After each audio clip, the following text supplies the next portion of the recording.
본 방송에서 제공하는 투자 정보는 투자 판단에 대한 조언입니다. 방송에서 제공하는 주식의 가치, 가격 상승 및 가격 하락에 대해서는 방송사에서 보장하지 않습니다.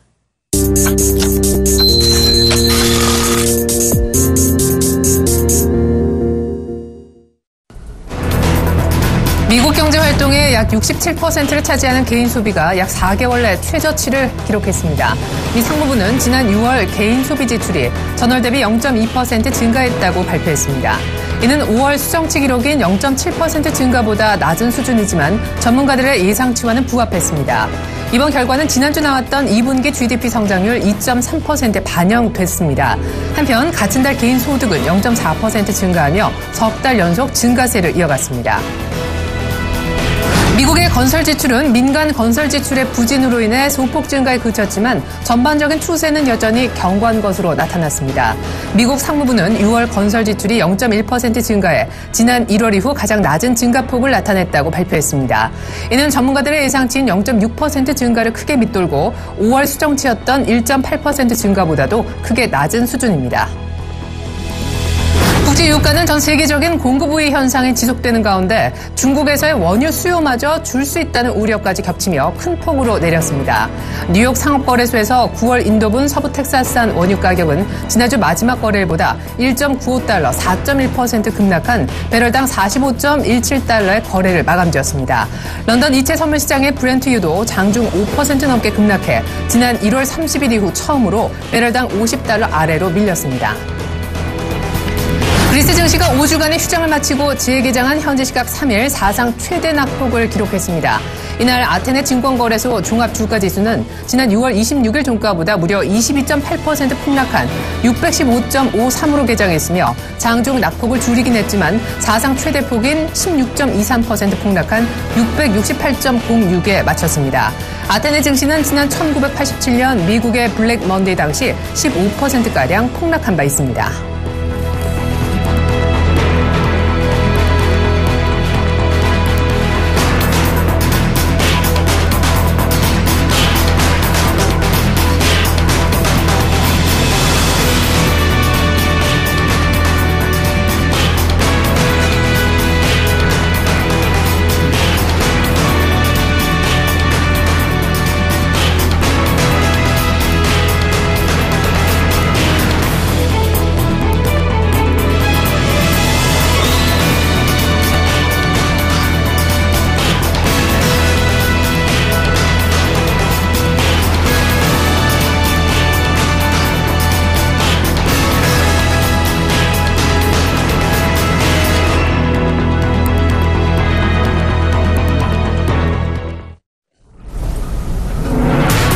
안녕하십니까. 출발 증시 와이드입니다. 미국 증시가 지표가 전반적으로 좋지 않은 가운데 유가가 또 한 번 급락하면서 에너지주가 부진하면서 또 한 번 밀리고 말았습니다. 추가적인 약세가 더 이어졌다 이렇게 보시면 좋겠는데요. 미국 경제 3분의 1을 거의 70% 가까이를 차지하고 있는 개인 소비가 지난달 바로 직전월 대비 0.2%밖에 늘지 않았습니다. 4개월 내 최저의 성적이었는데요. 이밖에 건설 지출도 0.1% 증가하는 데 그쳤으며 무엇보다 ISM이라고 하는 기관에서 집계한 미국의 ISM 제조업 지표 또한 7월 달의 결과가 예상치보다 그리고 전월보다 훨씬 부진한 결과를 나타냈습니다. 이렇듯 미국의 경기 펀더멘털 둔화에 대한 우려가 커졌는데요. 이런 가운데 중국 경기도 지금 심상치 않게 부진한 그런 시그널을 보여주고 있죠. 중국에 앞서 발표된 7월 찰신 제조업 지표 확정치가 2년 내 최저로 발표되면서 원유 최대 수요처인 중국의 경기 둔화 우려가 다시금 시장을 자극했습니다. 유가가 또 한 번 급락했는데요. 유가의 하락폭도 제법 컸습니다. 잠시 후에 상품 시장 가격 동향도 살펴드릴 텐데 먼저 뉴욕 증시 마감가부터 보시죠. 네, 뉴욕 증시 많게는 0.5% 다우가 이렇게 빠진 것을 보실 수가 있으실 거고요. 대형주 중심의 S&P 500 그리고 기술주 중심의 나스닥도 모두 0.2% 내지 많게는 0.3% 가까이 조정을 보였습니다. 사실 많은 지표들이 앞서 언급드린 대로 발표가 됐지만 이 같은 지표의 일제히 발표 속에서도 크게 흔들리지 않았던 뉴욕 증시는 그러나 유가의 하락폭이 깊어지자 낙폭을 키우기 시작했는데요. 사실상 다우지수의 경우를 보더라도 0.5% 정도만 조정받았다 이렇게 느끼시겠지만 다우는 장중에 1% 넘게 빠지기도 했습니다. 3대 지수 모두 공통된 부분이 있다면 크게 빠졌다가 그나마 밑꼬리를 달면서 낙폭을 조금 마감 직전에 줄여서 끝냈다라는 점이 되겠습니다. 이어서 유럽 쪽으로 한번 가볼까요? 네, 독일의 닥스 지수가 1% 이상 되려 올랐고요. 프랑스 까크 지수도 0.7%대 상승세를 보였습니다. 그리스 증시가 이제 자본 통제를 풀고 나서 거의 5주 만에 거래가 재개가 됐었는데요. 그럼에도 불구하고 증시는 사상 최대 낙폭을 그렸다고 하죠. 한 나라의 증시가요. 무려 종가상 16% 폭락, 장중엔 23%나 폭락하는 대기록을 토했는데요. 안 좋은 그런 기록이라고 할 수 있겠죠. 그리스 은행주들은 거의 일제히 하한가로 곤두박질치기도 했습니다. 그럼에도 불구하고 그리스에 별로 영향을 받지 않는 유럽 증시 되려 이렇게 많이 오를 수 있었던 원인은요. 유럽 쪽의 경기는 탄탄했기 때문입니다. 마킷이라는 기관에서 집계한 유럽의 7월달 제조업 지표가요. 약 14개월 만에 거의 최고치를 나타냄으로 인해서 그리스 우려를 잠재우고 유럽은 오를 수가 있었네요. 이번엔 상품 시장 쪽 특별히 유가 모습 보여드리겠습니다. 야, WTI가 이렇게까지 빠졌어요. 자, 이제 WTI는요, 거의 43불에 근접합니다. 43불이라면 지난 3월의 최저점이 되겠는데요. 간밤에 거의 45불대까지 처지고 맙니다. 4%나 급락했고요. 런던 이체 선물 시장에서 거래되는 또 하나의 다른 유가죠. 바로 브렌트유도 이제는 배럴당 50불을 깹니다. 지난 1월 이후에 거의 50불을 깨는 것은 처음이라고 하는데요. 기본적으로 공급 과잉 우려가 있는 가운데 중국의 경기 둔화, 아니 중국의 원유를 사주지 않으면 누가 사가지 수요 급감에 대한 우려까지 겹치면서 유가가 폭락해버린 것입니다. 이제 사상 최저인 WTI 기준 43불을 깰 날도 얼마 남지 않은 듯하네요. 유가 모습 보셨고요. 전일 이 같은 분위기의 원인을 제공했던 중국 증시가 어떤 모습으로 끝났는지 아시아 쪽으로 한번 가보죠. 네, 중국 상하이 종합지수가 어제 1%가량 조정을 보였습니다. 근데 장중에는 사실 3% 넘어갈 정도로 낙폭이 커졌었는데요. 역시 이유는 중국의 제조업 지표가 좋지 않았기 때문이죠. 당국이 발표한 거는 경기 둔화와 경기가 좀 개선되는 기준선이 정확히 50.0으로 발표가 됐는데 조금 더 현실성 있게 나온 찰신 제조업 지수가 2년 내 가장 안 좋다. 이렇게 발표됨으로 인해서 중국 증시도 흔들렸습니다. 다행스러운 것은 낙폭을 조금 줄여주면서 종가상 3,600은 지켜줬다라는 점이 되겠는데요. 월가에서는 향후에 중국 경기를 역시 조금 더 둔화될 것으로 보고 있습니다. 어제 우리장 마감가 잠깐 한번 살펴보죠. 어제 8월 첫 거래를 이었었잖아요. 첫 스타트가 무색하게 어제 양시장 모두 급락했습니다. 코스피가 20포인트 1%가량 조정 보였고요. 코스닥은 아예 반등하는 척하다가 되밀려서 사실은 기분이 썩 좋진 않았습니다. 오히려 코스피보다 더 많이 밀린 1.5% 하락세를 보였죠. 코스피는 점점점 2,000을 향해 가고 있는데 어제 특별히 2분기 어닝이 상당히 좋았었던 어닝 서프라이즈 섹터 화학과 정유주가 급락했습니다. 롯데 관련주도 어제 무너진 것이 특징이었었는데요. 제약 바이오주의 어제 투심도 사실상 녹십자의 성적이 별로 좋지 않으면서 크게 밀린 가운데 종근당이었던가요? 어제 장이 끝나고 나서 산성 LNS의 2분기 어닝 쇼크가 지금 난 상황이 되겠습니다. 시간외에서 산성 LNS 급락하기도 했었는데요. 어제 제약 바이오주의 투심이 또 한 번 악화되면서 코스닥까지 끌어내렸다는 점 감안해 봤을 때 오늘 화장품, 제약 바이오, 산성 LNS발 충격이 나타날 수 있다는 점 이미 예고가 되고 있습니다. 오늘도 걱정이 되네요. 출발 증시 가이드 시작하겠습니다.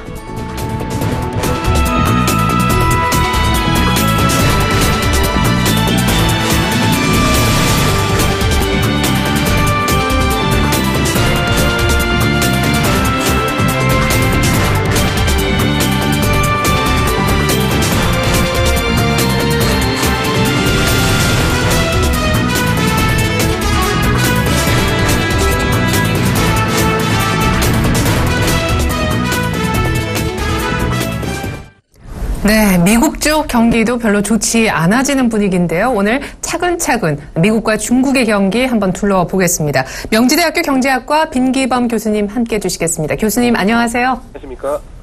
네, 간밤에 난 미국의 경제 지표들이 썩 좋지는 않은 모습이었는데 미국 경제에서 상당히 중요한 부분을 차지하는 개인 소비가 넉 달 내 최저를 나타냈더군요. 네, 지금 그 3일날 미국에서 6월 또는 7월에 대해서 그 IMS 제조업 지수 그리고 말씀하신 개인 그 소득 그리고 소비 그리고 또 소비자 물가 등이 발표가 되는데요. 지금 그 소비는 그 뭐 거의 뭐 시장 전망대로 뭐 전월 대비 0.2% 정도 늘었다고 방금 그 블룸버그가 보도를 했고요. 그래서 뭐 크게 이 어떤 뭐 개인 소득 소비가 그렇게 늘지는 않았고 기타 그 제조업 그 PMI 7월 분이죠. 그 PMI에서는 53.5로 높은 수준이긴 한데 6월하고 이제 뭐 같은 수준으로 또 전망이 되고 있고 또 7월 그 비제조업 분야의 PMI도 역시 또 직전월의 수준을 뭐 아마 기록할 것으로 전망이 되고 있습니다. 네, 그래요. 미국 경기는 그렇지만 여전히 추세적으로는 괜찮다라고 연준은 보고 있는 듯한데요. 앞서서 발표가 된 7월 FMC 성명서를 보면 미국은 지금 고용과 특별히 부동산 부분에 대해서 연준은 상당한 자신감을 보이고 있는 그런 모습입니다. 이런 가운데 이번 주 후반 월간 고용 보고서가 발표가 될 텐데 지금 시장 예상치로는 실업률은 바로 전달과 동일해도 비농업 부문 고용자 수는 한 22만 명가량 늘 것으로 본다면서요. 네, 그렇습니다. 그 지금 뭐 여러 가지 그 경제 지표들을 봤을 때 그 거의 뭐 모든 분야에서 뭐 종합적으로 그 미국 경제가 그 호전세로 뭐 진입하고 있다라는 그런 증거를 발견하기는 좀 쉽지 않은 것 같고요. 그나마 지금 그 좋은 시그널을 보이고 있는 게 그 이 주택 분야 또 뭐 부동산보다는 조금 더 그 한정된 분야죠. 주택과 그 건설 분야하고 아마 고용 분야가 가장 좀 눈에 띄는 그런 좀 좋은 성적인 나오고 있는 분야가 아닌가 생각이 되는데요.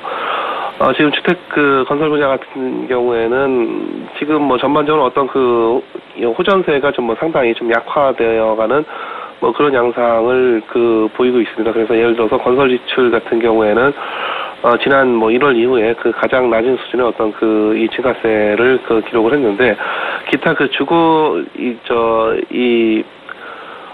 주거용 건설, 주거용 주택 건설에 있어서는 뭐 사실 상당폭 증가를 하고 또 주정부나 이제 뭐 지방정부의 공공 분야의 또 건설 지출도 뭐 상당히 또 큰 폭으로 늘어서 지금 뭐 일부 지표가 뭐 다소 어떤 호전세가 좀 약화되긴 했지만은 이쪽 주택 건설 분야의 전반적인 뭐 이 어떤 대세 상승은 뭐 지금 뭐 꺾을 수는 없는 것 같고요. 물론 이건 상당히 이 유동성에 뭐 기인한 탓이기도 합니다. 그리고 고용 지표 같은 경우에는 지금 말씀하신 대로 뭐 실업률은 뭐 크게 변화가 없을 것으로 예상이 되고 있고 신규 일자리가 한 22만 개 이상 늘어날 것이다. 또 이렇게 지금 전망이 되고 있고요. 지금 FOMC가 지난달에 금리 동결을 하면서 이 발표한 성명서를 보면은 일단 이 금리 인상에 있어서 이제 우선적인 전제 조건 중에서 고용 안정을 가장 또 중시한다라고 하는 것을 또 알 수가 있겠는데요. 그래서 지금 만약에 지금 시장 전망대로 아마 이 고용 지표가 발표가 된다면 지금 뭐 아주 확연하게 고용 시장 상황이 모션되는 것은 아니겠지만은 뭐 그럭저럭 그게 나쁘지 않은 정도의 뭐 성적이 될 것이라고 예상이 되고 있습니다.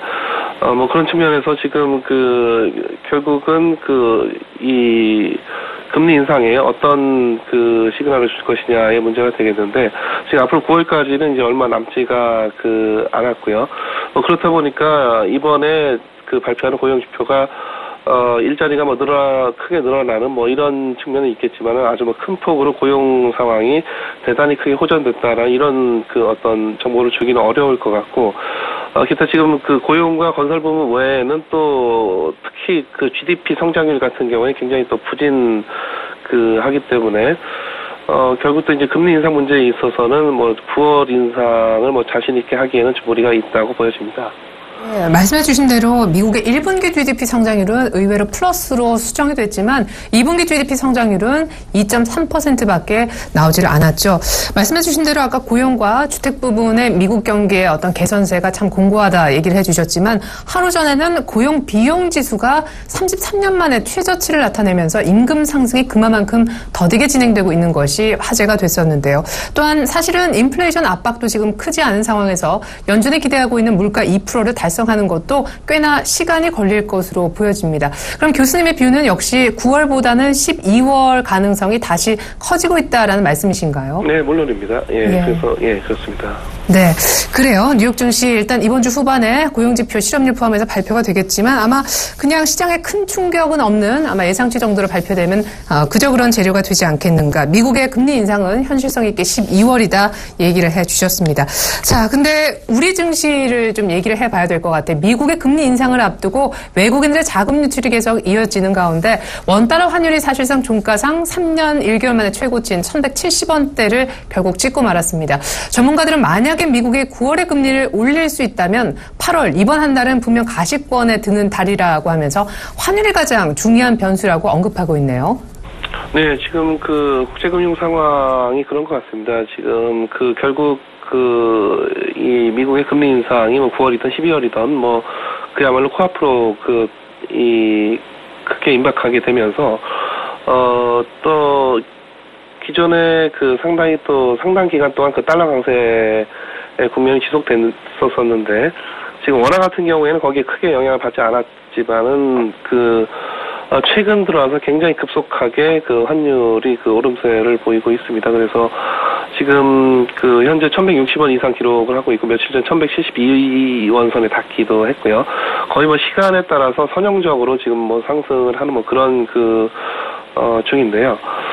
이게 아무래도 이 금리 인상의 가능성 또는 미국 금리 인상의 가능성 또는 기대감 그리고 또 전반적인 어떤 그런 달러 강세가 뭐 결국 같이 작용한 결과인데 지금 환율이 오른다는 거는 뭐 여러 가지로 좀 해석을 해볼 수가 있겠는데 또 지금 자본이 빠져나가다 보니까 그게 또 환율에 영향을 미쳐서 환율이 올라가는 뭐 이런 현상일 수도 있고요. 또 환율이 오르다 보면 또 그래도 수출하는데 유리하지 않겠느냐 뭐 이런 또 생각을 해볼 수도 있겠고요. 근데 지금 수출 같은 경우에는 원화 가치도 지금 상당히 급속도로 좀 하락해 가고 있는 그런 상황이긴 하지만은 우리하고 또 수출의 어떤 경합이 굉장히 많이 겹치는 일본의 엔화 가치가 더 큰 폭으로 떨어지고 있어요. 그렇다 보니까 뭐 이들 일이 동시에 이루어지다 보니까 뭐 수출에서 그렇게 크게 이 원달러 환율 상승 때문에 이득 볼 것이 없는 뭐 그런 상황이 또 지금 전개가 되고 있고요. 하여튼 지금 최근에 외환시장, 국제금융시장의 상황이 결국 우리가 8월 증시에 또 중요한 그런 어떤 정보나 재료가 될 것은 뭐 자명해 보입니다. 그래서 금리 인상에 대한 기대는 뭐 지속적으로 아마 반영이 뭐 되어 갈 것이고, 뭐 그런 측면에서 지금 코스피 지수가 사실은 뭐 그야말로 1900에서 2100 여기서 벌써 몇 년째 굉장히 이른바 이제 박스권이라고 얘기하는 여기서 계속 오르락내리락 하고 있는데 여전히 또 8월에도 거의 이 밴드에서 뭐 확연하게 이렇게 벗어나기는 더 쉽지는 않아 보입니다. 궁금한 부분은 그렇다면 우리 원달러 환율의 향후 전망이 되겠는데요. 최근에 1170원대를 FOMC 회의 오히려 직후에 한번 종가상 찍은 이후에 약간은 주춤하는 그런 모양새이고요. 외국인들의 자본 유출, 그러니까 한국 증시에 대한 순매도 규모도 조금은 줄어들고 있는 분위기인데 교수님의 뷰가 만약에 맞다면 9월이 아니라 12월에 미국이 금리를 인상한다면 1200원을 만약 간다 한다면 그 속도는 조금 더딜 수도 있는 건가요? 원달러 환율 뷰 전망 들어보겠습니다. 예, 속도는 지금 그냥 최근에 한 6월 한 22일 이후로의 추세로 지금까지 봐서는 그야말로 거의 직선 제가 아까 선형적이라고 그랬는데 직선으로 지금 올라가고 있는 그런 추세를 보이고 있습니다. 물론 이제 뭐 과거에 뭐 보여왔던 패턴이 뭐 미래에 계속 뭐 지속적으로 유지될 것은 아니지만 여기서 조금 뭐 어떤 증가세는 조금 그 완화될 수 있는 그런 여지는 있다고 보여지지만은 지금의 이 환율 상승세가 상당히 좀 큰 폭으로 이루어지고 있고, 여기서 뭐 약간 그 어떤 증가세가 좀 저하된다 하더라도 크게 그 어떤 환율의 전반적인 그런 상승세와 또 이로 인해서 또 느끼게 되는 어떤 또 여러 가지 어떤 그 감이라든가 또 여러 가지 그 영향이라든가 이런 것들은 그렇게 크게 달라지지는 않을 거라고 생각이 되기 때문에, 지금 다소 뭐 금리 인상이 조금 뭐 지연된다, 또는 뭐 미국의 어떤 경기 상황, 또 중국의 경기 상황이 워낙 또 안 좋아서 뭐 내년으로 뭐 넘어간다라고 하더라도, 지금 뭐 이 환율의 그 상승세가 좀 뭐 그런 그 원인으로 좀 환율의 상승세가 조금 낮아진다 하더라도, 지금 전반적인 그 환율의 어떤 상승의 그 대세에는 좀 당분간 좀 꺾이기는 쉽지는 않을 것 같아 보입니다. 네, 9월이 됐든 12월이 됐든 미국이 연내 금리를 올린다라고 했기 때문에 달러의 강세 추세 기조는 변함이 없을 것이다라고 얘기해 주셨어요. 앞서서 잠깐 얘기해 주셨듯이 중국의 경기 둔화 때문에 원달러 환율은 사실 원화의 약세, 즉 신흥통화 전반적인 약세를 더욱더 부추기고 있는 상황인데, 중국의 차이신에서 집계한 제조업 지표는 2년 내 가장 좋지 않게 발표가 됐더라고요. 예, 최근에 그 중국 증시는 물론이고요. 그리고 중국의 그 실물 경기 둔화가 뭐 더더욱 그 확연하게 그 나타나고 있는 것 같습니다. 이게 이 중국 경제 자체에 아주 그 심각한 그런 어떤 구조적인 그 문제가 드디어 뭐 두드러지게 나타나고 있는 것인지, 아니면은 어느 국가나 또는 어느 그 전 세계적으로 항상 경험을 하게 되는 그 경기 변동의 한 국면에 있는 것인지 좀 판단하기 어려울 정도로 상당히 이 강하게 그런 경기 둔화, 경기 침체가 지금 나타나고 있는데요. 지금 말씀하신 대로 지난 중국의 7월 그 제조 PMI 같은 경우에는 50.0으로 뭐 가까스로 50의 턱걸이를 했고요. 6월에는 뭐 50.2 정도였었는데 이거보다 크게 떨어진 수준이고, 뭐 시장 전망치보다 상당히 더 낮은 수준이기도 하고, 또 다른 데서 또 집계를 하는 이 차이신과 마킷이라고 하는 기관에서 공동 집계를 하는 PMI 같은 경우에는 뭐 47.8로 50에 크게 못 미치고 있는 그런 수준이 되겠습니다. 뭐 그렇다 보니까 아무래도 뭐 중국 정부 그리고 중앙은행 지속적으로 경기 부양책을 쓰려고 할 텐데, 무엇보다도 아마 금리가 좀 쉬운 그런 수단이 될 것 같고, 뭐 그렇다 보니까 금리 인하 결정에 있어서는 상당히 조만간 굉장히 적극적이고 과감한 그런 결정이 있지 않을까 그렇게 예상이 되고요. 뭐 그렇다 보니까 중국 증시 지금 사실 실물 경제하고는 상당히 좀 괴리된 채로 상당히 지금 이해하기 어려울 정도로 좀 높은 수준까지 그렇게 상승을 했었다가, 최근에 대단히 큰 폭으로 이제 하락을 하게 되면서 굉장히 큰 관심을 모으고 있는 데가 이제 중국 증시인데, 여전히 뭐 중국의 이런 경기 둔화 또 경기 침체 상황을 반영을 하듯이 여전히 하락세를 주지 못하고 또 변동성은 여전히 뭐 커져 있는 그런 상태라고 볼 수 있겠습니다. 네, 중국 증시 지난달에 14% 대폭락하면서 6년 내 최대 낙폭을 그린 바 있는데 4월째 지금 조정을 보이고 있습니다. 자, 그러면 7월 달이면 거의 이제 3분기 막 시작하는 요 달부터 제조업 지표가 안 좋아지고 있다라는 얘기인데, 해외 IB들은 중국 제조업 경기가 3분기에 바닥을 칠 거다, 그런 전망들을 하고 있는 가운데, 추가 경기 부양책은 그러면 또 지준율 인하와 금리 인하 카드가 제기가 될까요? 예, 아무래도 쉽게 지금 누구나 또 예상할 수 있는 이런 이 수단이 아마 금리고요. 또 중국의 기준금리 자체가 또 뭐 여전히 높은 수준이다 보니까 뭐 지금 또 충분히 떨어뜨릴 수 있는 그런 여력이 있습니다. 지금 뭐 우리나라 같은 경우에는 상당히 뭐 낮아져 있는 수준이기 때문에 지금 금리로 사실 어떤 부양책 쓰기가 뭐 쉽지 않은 뭐 그런 상황이겠지만은, 뭐 중국 같은 경우에는 상당히 이제 일단 금리가 쉬운 수단이기도 하고 전체적인 파급 효과도 가장 클 것이고요. 기타 지금 어떤 지준율이라든가 또 기타 재할인율이라든가 또 여러 가지 수단들이 뭐 복합적으로 또 이용이 될 수도 있다고 예상이 됩니다.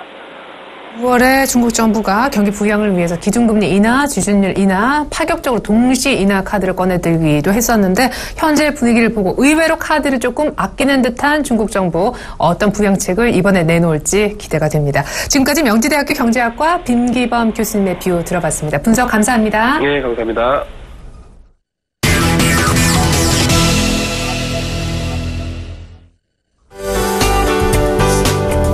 시청자 여러분 안녕하십니까. 신문 읽어준 남자 예병군 멘토입니다. 자, 증시가 계속 좋지를 못합니다. 결과적으로 보면 지금 중국의 어떤 영향을 좀 받는 것 같고요. 그리고 가장 이해할 수 없는 것은 기관의 매도죠. 기관이 이해할 수 없는 역풍, 이해할 수 없는 매도 형태를 보이고 있다. 이렇게 좀 말씀드리도록 하겠습니다. 기관들이요, 사실은 고점 부근, 즉 2100포인트 부근에서 굉장히 많이 매수를 했습니다. 코스닥도 그랬고요.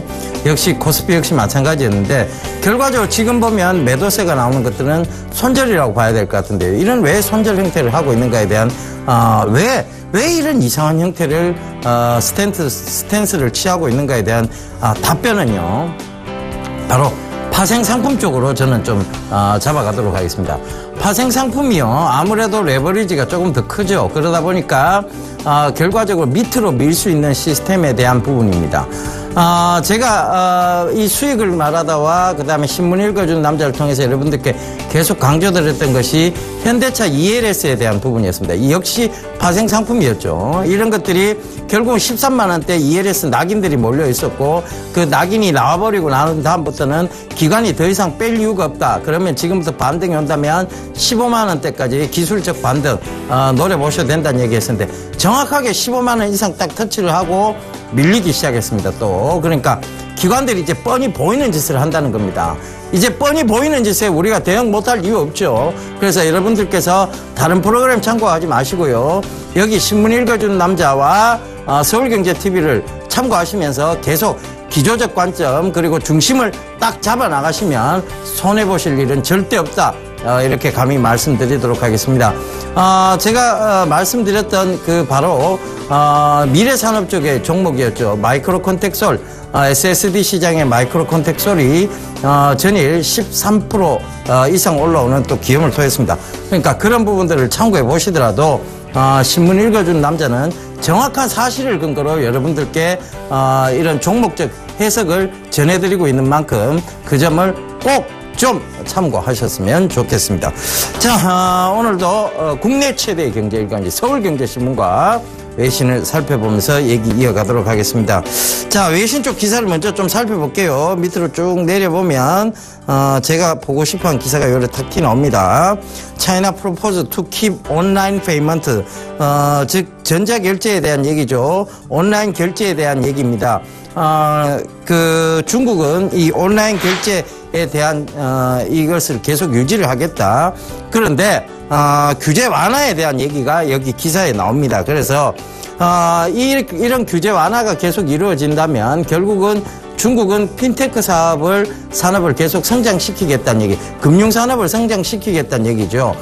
그래서 세계 경제의 금융 패권을 쫓아오겠다. 그리고 잡아오겠다는 얘기입니다. 그래서 이 기사 내용들을 좀 쭉 한번 읽어보시면 중국이 이 전자결제, 스마트폰 결제, 페이먼트에 대한 부분들에 대한 그러니까 핀테크 산업에 대한 얘기들이 계속 지속적으로 좀 나오고 있습니다. 그래서 이런 부분들 좀 참고를 해보시면 좋겠고요. 제가 계속 강조드렸던 알리페이 관련주, 여기 지금 이 기사 내용에도 알리바바의 알리페이, 그 다음에 알리페이 얘기가 계속 나옵니다. 그리고 텐센트 얘기도 나오고요. 그래서 그런 부분들을 참고해 보신다면 알리페이 관련주를 계속 좀 지속적으로 좀 주목해 봐야 되겠다. 요 점 강조드리도록 하겠습니다. 한국정보통신, 한국정보인증, 한국전자인증 요 세 종목입니다. 지금까지 기존의 결제주 아니에요.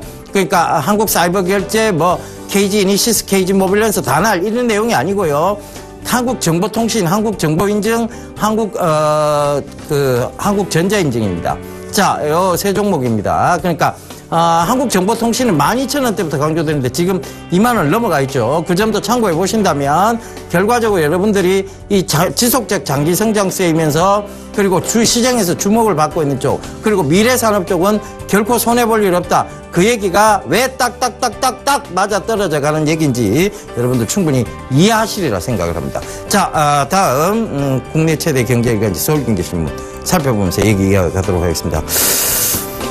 신동빈 회장이 지금 고개를 숙이고 뭐 인사를 하고 있네요. 예, 지금 롯데가의 얘기가 뜨겁습니다. 그 얘기 잠시 뒤에 들려드리도록 하고요. 오늘 첫 번째 기사부터 좀 살펴보고 가도록 하겠습니다. 기후변화 마지막 치적이다. 이런 기사가 나오고요. 오바마 대통령의 얼굴이 보입니다. 자, 뭔가 심각해요. 그래서 지금까지 미국의 역사상 가장 강력한 규제안이라는 얘기입니다. 탄소 배출에 대한 얘기입니다. 그래서 2030년까지 미국 내 발전소 탄소 배출량을 32% 감축한다. 자, 이런 얘기죠. 미 전력 사업에 일대 충격이 예상된다는 기사도 있고요. 내용도 있습니다. 자, 신흥국의 동참 압박도 거세질 듯이란 얘기인데 이것은 결국은 중국을 좀 겨냥한 얘기입니다. 그래서 중국이 지금 탄소 배출권 규제를 정확하게 지키게 만들기 위해서 압박을 가할 것이라는 얘기죠. 이 얘기는 뭐에 일맥상통하느냐 하면 환경 관련 얘기죠. 결국은 폐기물 처리에 대한 얘기도 계속 이어질 수 있습니다. 그런데 지금 최근에 보면 인선 ENT가 전일 급락이 나왔는데요. 이것은 결국은 회사 내부적인 문제였습니다. 뭐냐면 바로 전 대표가 지금 횡령에 대한 부분들 그리고 배임에 대한 얘기들이 나오기 시작하면서 급락세를 맞이했다는 점. 그래서 그런 소나기가 있을 때는 굳이 들어가실 필요는 없습니다. 피해 가시면 됩니다. 그래서 그런 부분들. 인선 ENT도 사실 저는 오르고 나면 말 안 들어요. 여러분들. 그걸 이미 눈치채셨겠지만 현대페인트도 바닥에 있을 때는 여러 번 강조드렸지만 결국은 지금 3,000원대 이상 올라갔을 때는 거의 말씀을 안 드리고 있죠. 인선 ENT 역시 마찬가지였습니다. 2,000원대 그렇게 강조를 드렸지만 4,000원이 넘어가면서부터 아예 얘기를 안 꺼내드리죠. 그 얘기는 뭐냐면 제가 얘기를 하면 거기서 고점에서 따라 붙으시는 분들이 계실까봐 아예 얘기를 안 드리는 겁니다. 그 점 참고해 보시고요. 한국약품도 마찬가지였습니다. 여기 나와서 10,000원대, 14,000원대 거기서는 굉장히 강조를 드렸습니다만 결국은 25,000원을 넘어가면서부터는 아예 언급조차를 안 드렸다는 부분도 참고를 해보시고 최근에 조정이 들어왔을 때 다시 한번 얘기를 드리고 있습니다. 그러니까 그런 부분들도 꼭 좀 어떤 진정성을 좀 참고해 보시라는 얘기입니다. 자, 그래서 이 탄소 배출권 역시 마찬가지입니다. 지금 저평가되어 있는 탄소 배출권 관련주를 보시라는 얘기고, 그 다음에 또 하나, 이 탄소 배출권에 가장 쉽게 줄일 수 있는 방법은 뭐냐면, 이런 환경 관련, 폐기물 관련 분야도 있습니다만, 결국은 전기차 산업의 육성입니다. 그래서 이 화학연료에서 바이오연료로 바뀌어가는 전기차, 이 전기차 섹터의 성장을 이 정부 측에서 유도를 하고 있다는 것이죠. 그래서 전기차 산업 여전히 지속적으로 미래 산업인 만큼 관심 있게 보셔야 된다는 것입니다. 계속해서 보십시오. 괜찮습니다. 미래 산업은요, 여러분들이 투자해서 결국은 손해볼 일은 없습니다. 그 점 참고해 보시고 그 다음 기사 바로 살펴보도록 하겠습니다. 이 휠이 빨리 움직이네요. 그죠? 자, 진흙탕 싸움의 경영 공백 우려 흔들리는 롯데그룹주라는 얘기가 나옵니다. 진흙탕 싸움의 경영 공백. 결국은 이 롯데에 대한 얘기입니다. 시청자분께서 한번 전화가 오셨어요. 롯데가 이렇게 경영권 분쟁이 있으면 올라가지 않겠느냐. 지금 들어가는 것이 어떻느냐는 저한테 질문을 해주셨는데 그때 제가 이런 답변을 해드렸습니다. 롯데그룹주가 떨어져 버리면요, 이거는 손실을 울며 겨자 먹기라도 손실을 보고 나와야 하지만 미래산업 쪽에 투자를 하면 손실 볼 일은 없다는 얘기를 해드렸습니다. 그래서 결국은 이 진흙탕 싸움이에요. 지금 신동빈 회장이 이렇게 얘기했다. 별로 크게 언성이 높아지진 않았다. 신동주 회장 측은 아버지가 나가라 그랬다. 이런 얘기들을 서로 헐뜯는 얘기들을 하고 있습니다. 형제 간에 분쟁이 일어나고 있는 것이죠. 그런데 이런 진흙탕 싸움에 지금 롯데 임원들부터 시작해서 롯데 직원들조차 공분을 하고 있고요. 최근에 보면 신동빈 회장의 형이죠. 신동주 회장의 인터뷰가 또 문제가 되고 있습니다. 일본어로 순수 인터뷰를 했다. 한국어를 제대로 모른다. 갖가지 문제가 되고 있고요. 그런 부분들이 지금 롯데에 대한 전체적인 지금 악재가 지금 나올 수 있는 그런 상황입니다. 물론 이제 뭐 그렇다고 해서 과도하게 빠지는 것은 결국은 반발 매수세를 유입할 수밖에 없다는 상황이고요. 이게 분쟁이 장기화돼 버리면요, 기업의 가치도 훼손이 불가피하다, 이런 얘기도 이 기사의 내용에 있습니다. 그래서 충분히 떨어지지 않은 구간에서 여러분들께서 쉽게 매수하시는 전략은 옳지 않다는 것입니다. 그래서 그 부분들도 꼭 좀 참고를 해보셨으면 좋겠습니다. 결과적으로 올라가야 될 섹터인데 오히려 지금 많이 빠지고 있다. 롯데케미칼 같은 경우에는 사실 좀 이해할 수 없을 만큼 좀 많이 빠집니다. 어제 대한유화도 그렇고요. 지금 국제유가가 떨어지면 이들한테는 오히려 이득일 텐데 이것이 오히려 악재로 작용하고 있다는 것도 어떻게 보면 이해되지 않는 역풍 중에 하나라고 보시면 되겠습니다. 자, 다음 기사 볼게요. 코스닥 주식 선물 상장 첫날 1772계약 거래. 자, 코스닥 주식 선물이 상장이 됐습니다. 자, 셀트리온, 다음 카카오, 그 다음에 파라다이스, 뭐 이런 종목군들입니다. 그죠? 이런 종목군들이 코스닥 주식 선물 상장이 됐습니다. 자, 이 파생 상품입니다. 앞서 얘기 드렸던 바와 마찬가지로 파생 상품이 이렇게 늘면요, 이 주가는 정상적으로 움직이지 않습니다. 결과적으로 떨어지는 구간, 즉 위에서는 하방 압력이 강해지기 때문에 정상적으로 움직이지 않습니다. 우리가 현물은요, 조금만 매도가 나와도 쉽게 빠질 수 있습니다. 그러면 어떻게 되느냐? 선물에서는 하방 쪽으로 배팅한 쪽이 막대한 이익을 거두게 되죠. 그것이 레버리지 효과인데, 결국은 이런 부분들이 이 주식의 정상적인 모양들을 띌 수 없게끔 만든다는 것이죠. 그러니까 돈의 힘이, 그 자본주의의 힘이 충분하게 철저하게 반영되는 곳이 바로 주식 선물 시장이라고 보시면 되겠습니다. 그래서 그들이 아마 하방 쪽으로 배팅을 하게 되면 현물에서 조금 던져서 주가를 많이 떨어뜨려서 그들은 막대한 이익을 거둘 수 있는, 즉 그런 부분들이 뭐냐면 웩더독이라고 우리가 부르죠. 꼬리가 몸통을 흔드는 건데, 결국은 그런 현상들이 바로 이런 파생 상품 때문에 일어날 수 있다. 그래서 다음 카카오하고 셀트리온 이제 지금 오히려 지금 상장된 지 얼마 안 됐기 때문에 다음 카카오, 셀트리온, 파라다이스는 오히려 지금 바닥권 영역에서 올라올 수 있는 가능성이 더 높아졌다는 것입니다. 그러니까 선물 때문에 그렇습니다. 그 점 꼭 좀 참고를 해보셨으면 좋겠습니다. 자, 다음 기사 볼게요. 무림 이노팩 기능성 제지 시장 공략. 자, 무림그룹입니다. 무림제지, 무림PMP. 자, 이런 회사들이죠. 이 무림그룹에서 무림이노팩이라는 회사, 즉, 이 무림그룹에서 이 이노팩을 통해 기능성 제지를, 시장을 공략한다는 얘기입니다. 자, 이건 뭐냐면, 제 포장재에 대한 얘기예요. 포장재에 대한 얘기인데, 지금 새로운 농수산물, 뭐 이런 것들에 대한 포장지를 훨씬 더 신선도 유지 기능을 탁월히 한 제품, 기능성 제품, 제지 제품을 개발해냈다는, 그 시장을 공략하고 있다는 얘기입니다. 자, 이것은 주가에 긍정적 역할을 하겠죠. 진짜 여러분들이 지금 많이 시켜 쓰시고 있는 물건들은 공산물 유통품입니다. 그러니까 일단 뭐 이런 신선도가 유지돼야 되는 제품들은 택배로 많이 시켜 쓰시지 않죠. 실제로 메르스 사태가 있고 난 이후에요, 온라인하고 소셜 커머스 시장이 굉장히 시장이 커졌습니다. 그러면서 온라인 소셜 커머스가 매출 확대가 굉장히 컸죠. 메르스 사태 때. 지금도 역시 그 매출 성장세는 이어져 가고 있는데, 그러다 보니까 전자결제주 관련도 역시 오르고 있는 이유가 그런 관점에서 보시면 되겠습니다. 그런데 이런 것들이 지금 이제 농수산물까지 우리가 이 무림 이노팩이라는 탁월한 포장재에 의해서 배송을 받아볼 수 있다. 이것은 이 무림 이노팩의 어떤 성장세도 의미합니다. 무림그룹 전체에 무림재지나 무림 PMP 쪽의 성장세도 의미를 합니다. 그러니까 그 부분 잘 참고해 보셨으면 좋겠습니다.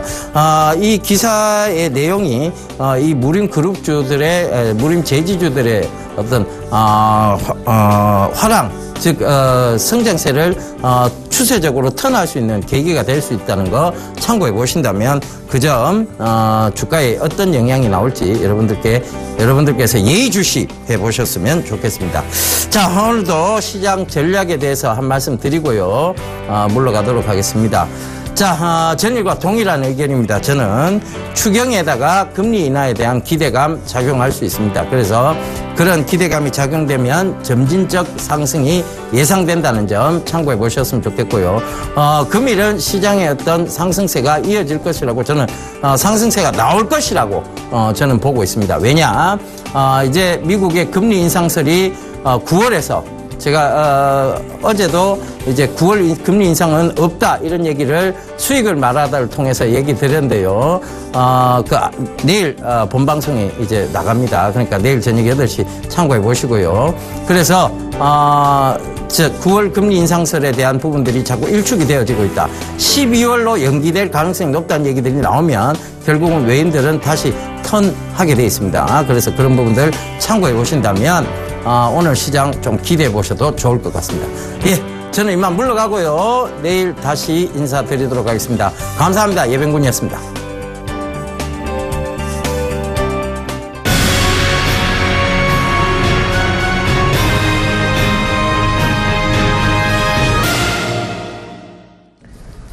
네, 잠깐 속보 들어온 거 전해드리고 8월 전략 들어보겠습니다. 7월달 소비자 물가지수, 우리나라 물가죠.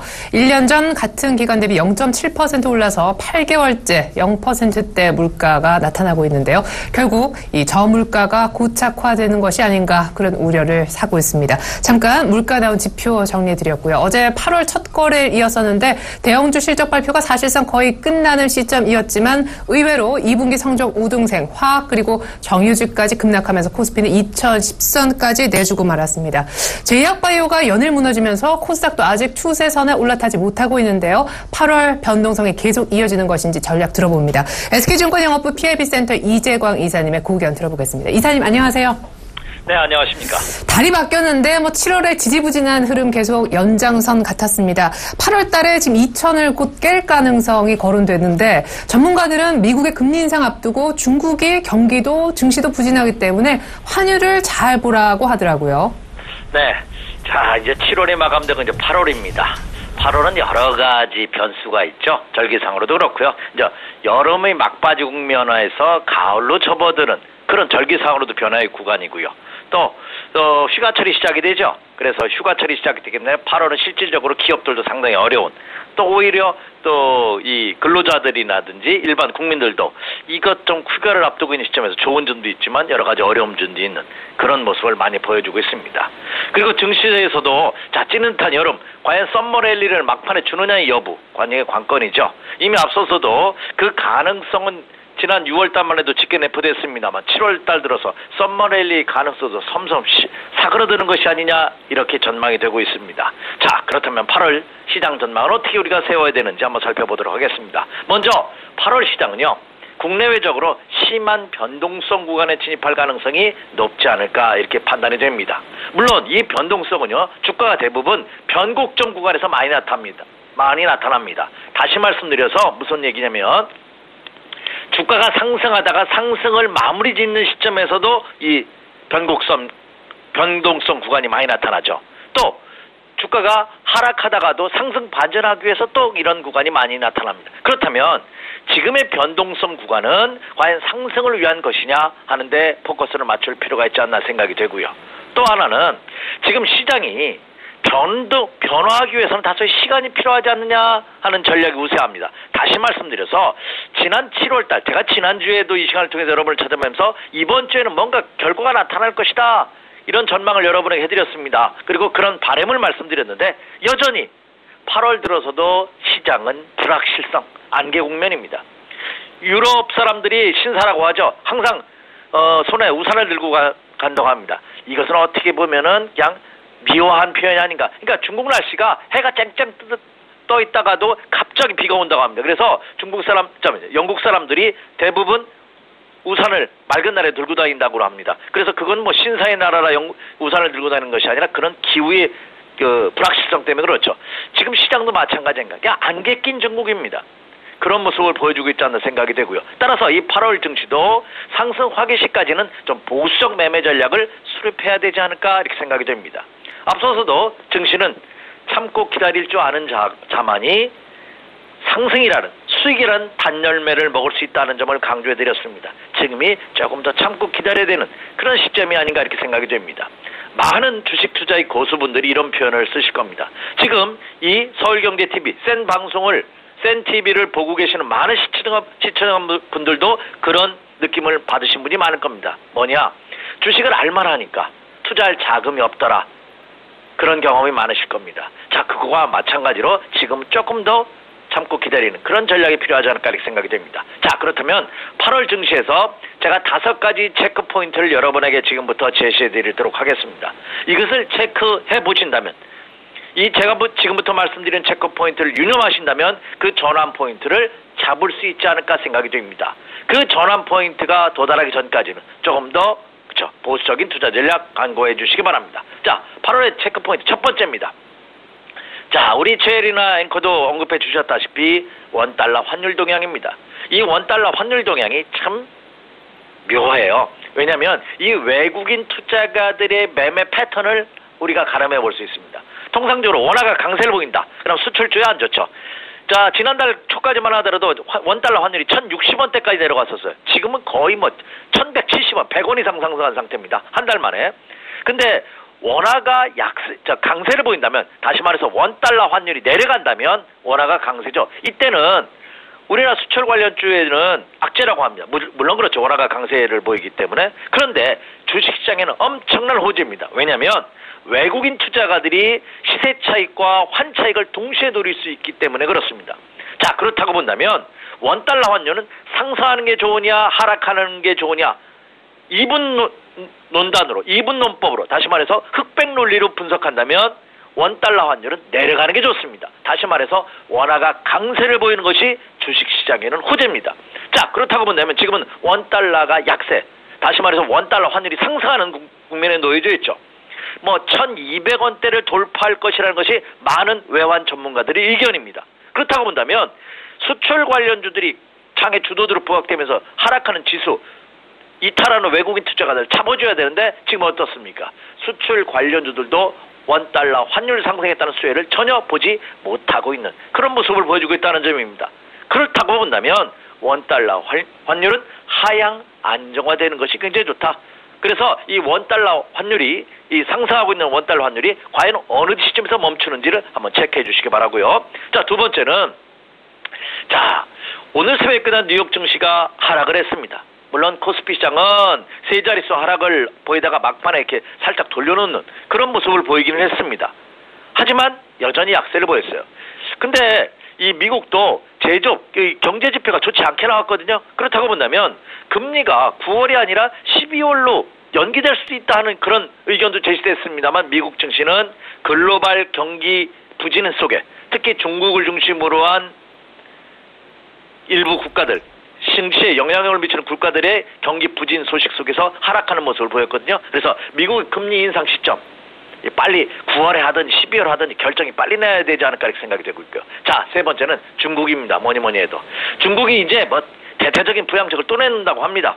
근데 이 중국 시장의 약세를 어디서 멈추는지 여부 체크해 주시기 바라고. 자, 네 번째는 국내 시장으로 본다면 지금까지 주도주는 제약과 바이오였습니다. 근데 이 제약과 바이오주들의 동향이 심상치 않습니다. 그래서 이 제약과 바이오주들이 코스닥 시장의 급락으로 이어지고 있는 그런 모습을 보여주고 있기 때문에 과연 제약과 바이오주들의 동향 체크해 주시기 바라고요. 자, 마지막 다섯 번째는, 자, 일부 자산운용사를 포함한 투신권에서 대형주로 이 매기의 변동이 일어나고 있다고 합니다. 아직은 선침해성 매수세이기 때문에 시장에 큰 영향을 미치지는 못하고 있습니다만 이 수출 관련주, 대한민국을 이끌고 있는 대표주, 반도체, 자동차, 도선주들이 어떤 움직임을 보이는지 이 5가지 체크 포인트를 명심하신다면 시장의 변동성 구간에서 능동적으로 대처할 수 있지 않을까 이렇게 생각이 됩니다. 네. 그래요. 8월 증시 체크포인트 얘기 너무 간략하지만 확실하게 잘 전해 들었습니다. 중국 경기의 둔화 우려가 재차 커지면서 중국 증시도 지금 바닥을 다시 한번 찾아가는 구간이지 않나 싶은데 어제도 낙폭을 좀 제한시키긴 했지만 장중에 3% 넘게 급락하기도 했습니다. 중국장도 우리 코스피도 바닥을 빨리 찾아야 되지 않나 싶은데요. 해외 증시 간략하게 차트 살펴주세요. 네. 해외 증시 한번 보죠. 오늘은 해외 증시 대표적으로 미국과 중국 시장 한번 보도록 하겠습니다. 자, 그럼 중국 시장 먼저 볼까요? 중국 시장이 자 차트 한번 띄워주시기 바랍니다. 상해종합지수 장중한 때 그렇죠. 3%가 넘는 급락을 보이다 막판에 그래서 낙폭을 줄이는 1%대의 하락을 보였습니다만 자 화면에 보시기처럼 양봉 십장의 모습이죠. 더군다나 아랫꼬리를 길게 달아주는 그렇다고 본다면 자 지난 7월 초에 있었던 저점과 쌍바닥이 확인되느냐 여부 눈여겨봐 주시기 바랍니다. 그럼 이것이 어떻게 쌍바닥을 확인할 수 있느냐 이렇게 질문하신 분이 많아요. 저는 이렇게 말씀드립니다. 갭 상승하는 양봉의 모습을 보인다면 쌍바닥 확인이다. 그죠? 다시 무슨 말이죠? 지금 시점에서 상해종합지수가 갭 상승한 다음에 시초가가 종가보다 낮은 다시 말해서 시초가보다 종가가 더 높은 갭 상승한다는 것은 뭐죠? 어제 종가보다 더 높이 한 단계 뛰어서 시작한다는 거죠. 그 시작한 다음에 계속해서 종가까지 상승으로 마감되는 갭 상승한 이후에 양봉으로 마감된다면 이것은 뭐다? 예, 쌍바닥 확인입니다. 그러면 아주 힘이 좋겠죠. 지난 7월 초에는 외바닥이었죠. 이번엔 쌍바닥입니다. 그렇다고 본다면 중국 증시도 안정화를 찾아갈 것이다. 그 전 초전이 뭘까요? 밑에 하단에 보면 저 초록색 막대기가 쭉 그려져 있죠. 이것도 거래량이죠. 거래량이 증가되는 모습 체크해 주시기 바랍니다. 그러면 중국 증시도 쌍바닥이 확인되는 것이 아닌가 이렇게 생각이 되고요. 자, 미국 증시 보죠. 여전히 중국의 영향이 크다 하더라도 미국 증시가 좌우하죠. 자, 다우 보도록 하겠습니다. 다우존스공업지수. 자, 일봉 차트의 모습을 보면 어때요? 쌍바닥 역시 마찬가지입니다. 중국하고 똑같죠. 근데 중국보다는 폭이 너무 좁죠. 그러니까 사실은 중국 시장이 더 안전한 모습이에요, 지금은. 근데 미국 시장도 직전 저점이 깨진다면 이거는 조금 더 시간이 더 필요하겠죠. 물론 미국 시장도 중국 증시와 마찬가지로 여기서 급락의 가능성은 상당히 적습니다. 왜? 이미 충분한 조정을 받았다고 보기 때문에 상승 시점이 언제냐 시간이 필요하지 않나 이렇게 생각이 됩니다. 자, 그렇다고 본다면 해외 증시 대표적으로 미국과 중국 증시의 모습을 보면 쌍바닥을 확인하는 그런 과정이 필요한 시점이 아닌가 이렇게 생각이 됩니다. 자, 이제 여러분이 궁금하신 국내 시장 보도록 하겠습니다. 국내 시장 이제 월초죠. 월초니까 간만에 월봉 한번 띄워주시기 바랍니다. 먼저 코스피 시장부터 보죠. 자, 코스피 시장 월봉 차트의 모습을 보면은요 어떻습니까? 예, 1950선이 강력한 지지선입니다. 어제 종가가 2000포인트를 상회 2010포인트는 붕괴됐습니다만 2000포인트는 지지해주는 2008로 끝났죠. 2000포인트가 큰 의미는 없지 않나 생각이 됩니다. 오히려 충분히 2000포인트 붕괴 가능성에도 대비하는 그런 전략이 필요하지 않을까 이렇게 생각이 됩니다. 물론 여기서 조정을 받는다면 국내 증시도 월봉을 한번 보세요. 이달 8월 달까지 아직 4개월 연속 하락이거든요. 4개월 연속 하락입니다. 그렇다고 본다면 여기서 연속 하락에 따른 저평가 국면에 진입하는 것은 사실입니다. 제가 화면에도 띄워드렸죠. 그러나 주가가 하락하지 않는다고 해서 상승하는 것은 아니다는 말씀드렸습니다. 왜? 주가는 상승과 하락만 있는 것이 아니라 옆으로 횡보하는 기간 조정의 과정이 있습니다. 이 기간 조정의 과정 때도 투자자들은 보수적으로 하셔야 됩니다. 그렇다고 본다면 상승 전환까지는 좀 시간이 필요한 그런 모습을 보여주고 있다. 그래서 좀 더 리스크 관리를 하자 하고요. 자, 코스닥 시장 보도록 하겠습니다. 과연 그렇다면 개인 투자자분들이 중요하게 생각하시고 투자 비중이 높은 코스닥 시장 어떻게 할 것이냐 한번 보시죠. 예, 연초 올 1월 달부터 지난 6월 달까지 가파른 상승을 보였죠. 그런데 어때요? 예, 위에 보시면 과열권 진입 신호가 나타나고 있습니다. 과열권 진입에 따른 조정은 불가피하지 않냐. 그래서 이 조정이 옆으로 기는 횡보의 기간 조정을 받을 것이냐 밑으로 한번 빠졌다 갈 것이냐의 그 택일만 남겨놓고 있다 뿐이지 조정은 불가피한 모습이다. 그래서 코스닥 시장에서도 일단 너무 급등했던 종목 그리고 한미약품처럼 실적이 뒷받침되지 않았던 종목군들은 조금 리스크 관리해서 현금 비중을 높여가는 그런 전략이 필요한 그런 시점이다. 그래서 8월 달도 월초는 그렇게 녹록하지만은 않은 오히려 8월 둘째 주 목요일 옵션 만기일이죠. 이번 주 말고 다음 주 목요일 13일이 옵션 만기일입니다. 금주와 다음 주까지는 이런 어떤 박스권 틀에 갇혀져 있는 좀 지루한 국면이 이어질 가능성이 높지 않을까 이렇게 전망이 되고 있습니다. 네, 양시장 모두 상승 전환까지 시장이 안정될 때까지 보수적으로 리스크 관리에 좀 신경을 쓸 필요가 있다 하셨는데요. 코스피는 2,000선이 큰 의미를 지니지는 않는 것 같고 1950포인트까지의 하락을 열어둬야 된다 하시면서도 8월 둘째 주 목요일 옵션 만기까지는 아마 조금은 지지부진함이 이어질 가능성 언급해 주셨습니다. 뭔가 좀 시원하게 터지는 그런 주도주가 8월 둘째 주 이 후반부터는 나타나 주기를 저도 기다려보겠습니다. 지금까지 SK증권영업부 PIB센터 이재광 이사님께서 8월 증시 전망 해주셨습니다. 네. 전략까지 감사합니다. 네네. 제가 마지막으로 한마디만 더 드릴게요. 네. 자, 지금 여러분 그 증시만큼이나 찌릿한 더위로 인해서 무더위로 인해서 열대야로 인해서 잠 못 부는 분이 많을 겁니다. 그런데 이번 주 토요일이 여러분 아십니까? 무슨 날인지? 예, 입추라고 합니다. 예, 입추라는 것은 가을에 이제 문턱에 들어선다는 거죠. 결국 이 더위, 이 위기 상황도 지나갈 것이라는 거죠. 그래서 그 우리 입추를 이제 청명한 가을 하늘 기다리면서 조금 더 참고 기다리는 그런 지혜가 한층 더 요구되고 있다. 그래서 용기를 좀 덥지만 시장 힘들지만 용기를 내십시오 하는 말씀 드리면서 마무리 짓도록 하겠습니다. 감사합니다. 네, 그래요. 멋진 말씀까지 잘 들었습니다. 이재광 이사님 다음에 또 뵐게요. 감사합니다.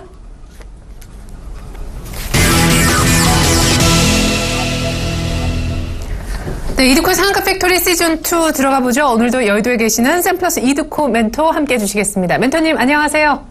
반갑습니다. 네, 궁금한 게 당장 이 시장 어디까지 빠지는 건지 어제 정유화학주의 급락이 정말 심하다 싶을 정도였는데 코스피가 2,000원 깨기 일보 직전 코스닥은 또 반등하는 척하다가 밀려서 사실 기분은 썩 좋지 않은 상황입니다. 아직 추세선 못 돌리고 있는데 전저점 말씀하신 그 라인을 아직 깨진 않았어요. JW 중해제약은 121선 이평선은 지금 지키고 있는데 딱히 큰 흐름은 없고 NH엔터는 어제 2% 뜨다가 말아서 약간 아쉽게 끝난 모습이더라고요. 시장 뷰 먼저 확인해보고 종목 AS도 들어보겠습니다.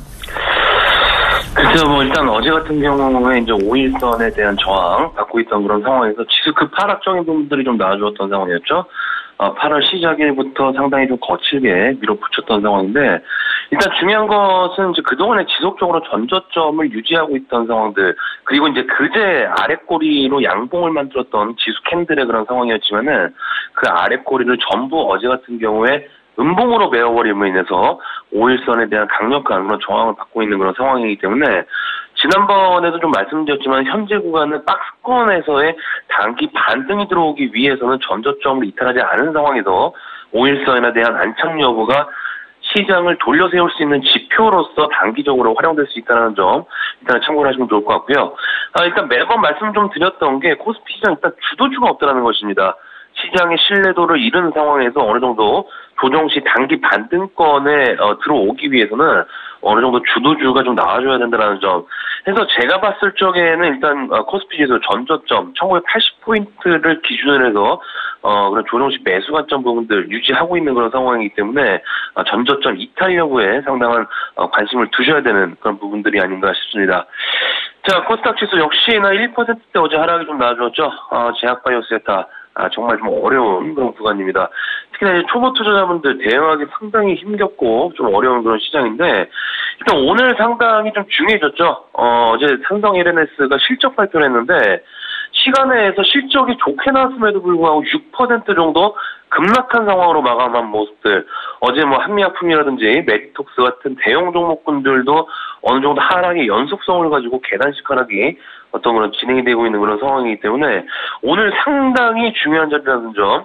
일단 조정이 좀 나와도 장중 조정으로 나와주면서 아랫꼬리를 달아주면 상당히 좀 땡큐인 그런 제약바이오 섹터의 자리가 되겠지만은 장중 저점으로 마감될 시에는 또다시 어려운 구간으로 진입할 수 있는 그런 부분이기 때문에 오늘 제약바이오 섹터들 저점 유지적인 측면들 일단 한미약품 같은 경우에도 121선 부근까지 좀 내려온 상황입니다. 셀시언도 121선을 유지하고 있는 상황들. 자, 그리고 메디포스트도 121선을 지지하고 있는 상황. 그리고 우리가 JW 중해제약 같은 경우에도 121선을 유지하고 있는 그런 상황이기 때문에 거의 대부분의 제약바이오 섹터들 종목들 주요 이평선을 지지하고 있다는 점 참고를 하시면서 동반 급등락이 진행되는 그런 부분이죠. 상승을 하면 같이 상승을 하고 하락하면 동반 같이 하락하는 그런 상황이기 때문에 일단 한미약품을 기본으로 해서 연계해서 확인하셔야 되는 그런 부분이지 않나 싶고요. 자, 중요한 것은 이제 제약바이오주들 급락을 하게 되더라도 어느 정도 반드시 하락 후에 기술적 반등은 진행될 가능성이 높은 그런 상황이기 때문에 참고를 하시면서 대응하자라고 좀 말씀 좀 드리겠습니다. 자, 해서 JW 중의제약도 마찬가지의 관점이 되겠죠. 오늘 정도 전저점적인 부분들 한 29,000원대에 한 지지 확인해 보시는 전략 체크를 좀 해야겠습니다. 일단 오늘 전체적으로 제약바이오주들 상당히 좀 중요한 자리에서 JW 중의제약 같은 경우에도 전저점 유지된다라고 했을 때 어느 정도 추가 매수적인 관점들, 평균 단가를 낮추시는 작업을 해야 되는 그런 부분이기 때문에 금일 체크를 좀 해보자라고 좀 말씀 좀 드리도록 하겠고요. 자, 그리고 말씀해 주신 대로 NH 엔터도 어제 한 2% 정도 상승하는 모습들이 좀 나와주었죠. 하지만 되밀리는 그런 모습들. 그러니까 지속적으로 말씀드리지만은 현재 구간 추가적인 급등과 급락보다는 작은 상승과 하락이 좀 나아지게 되면서 기간 조정으로 들어가는 패턴의 연속이다라고 말씀드렸기 때문에 큰 슈팅보다는 현재 구간 에너지를 응집할 수 있는 그런 구간이다라는 점 지속적으로 참고를 하시고 대응하자라고 좀 말씀을 좀 드리겠습니다. 자, 해서 전체적인 종목들 아마 많은 분들께서 힘들어하시고 어제 제가 종목 투캅스를 좀 진행하면서 상당히 좀 많은 분들께서 목소리 힘이 좀 없으시고 하는 분들이 좀 많으신데 제가 꾸준히 좀 말씀드리지만 항시 바닥권에 있는 종목들을 좀 매수하셔야지 고점에서 상투하는 종목들 매수하시게 되면 정말 크게 물릴 수가 있는 그런 상황이기 때문에 지속적으로 바닥권에 있는 종목들 매수하자라고 좀 말씀드리면서 강조드렸던 부분들 이번에 아마 마이너스 30% 이상 되시는 분들은 좀 뼈저리게 느끼시고 계시는 부분들이 아닌가 싶습니다. 그래서 누누이 좀 말씀드린 게 종목들 고점에 매수하지 말자. 지금 판 자체가 단기성으로 투자한다 치고 특히나 이제 초보 투자자분들 끼시는 판이 아니다라고 좀 말씀을 드리는 겁니다. 그래서 이제 결론적으로 좀 말씀드리면 현재 물려 계신 분들은 당장은 지금 힘드실 수가 있는 그런 부분이겠지만은 현재 투자 심리가 약화된 상황에서 순식간에 이제 내 의도와 상관없이 매도하게 돼버리면 더 큰 그런 손실을 초래할 수가 있는 그런 부분이기 때문에 좀 더 시간적 여유를 기다려보는 부분들 생각해보자라고 좀 말씀드리면서 자, 시장 오늘도 강한 포지션을 조금 유지해야겠습니다. 아마 기술적으로도 코스피 종목 홀딩하고 계시는 분들이나 코스닥 종목 홀딩하고 계신 분들 마찬가지의 상황으로 5일선에 대한 저항 지속적으로 받으시는 분들이 좀 많으실 것 같은데 지금 구간 자체가 하락 후에 기술적 반등을 노릴 수 있는 그런 시기이기 때문에 바닥권에 있는 종목군들 중에 옆으로 기는 모습들의 패턴의 종목군들 상당히 계속적으로 관찰하셔야 되는 그런 부분이지 않나 싶습니다. 자, 해서 오늘 같은 경우에도 지수 5일선에 대한 저항 받고 있는 상황이기 때문에 오늘까지는 관망하시면서 지수 5일선 회복될 때 매수해도 늦지 않다는 점 참고하시면서 오늘 장도 잘 대응하시기를 바라겠습니다. 오늘의 상한가 팩토리는 여기까지입니다. 고맙습니다. 네, 기본적으로 고점 매수, 저점 투매가 상당히 위험한 장이다라시면서 바닥권에서 기간 조정 보이는 종목들 충분히 슈팅을 기다려볼 만한 장이다라고 하셨습니다. 단 코스피가 5일 이평선을 회복할 때만 매수하는 것이 안전하겠다 전략 들어봤고요. 오늘 제약바이오주 굉장히 중요한 D-Day라고 말씀해 주셨으니까 관련주 매매하시는 분들은 이드코멘토의 리딩을 들어보셨으면 좋겠습니다. 이드코멘토님은 밤 10시에 종목 투캅스라는 프로그램으로 여러분의 종목 AS를 직접 책임져 주시기도 하죠. 이상으로 이드코멘토의 의견 들어봤고요. 전 잠시 후 2부로 다시 오겠습니다. 고맙습니다.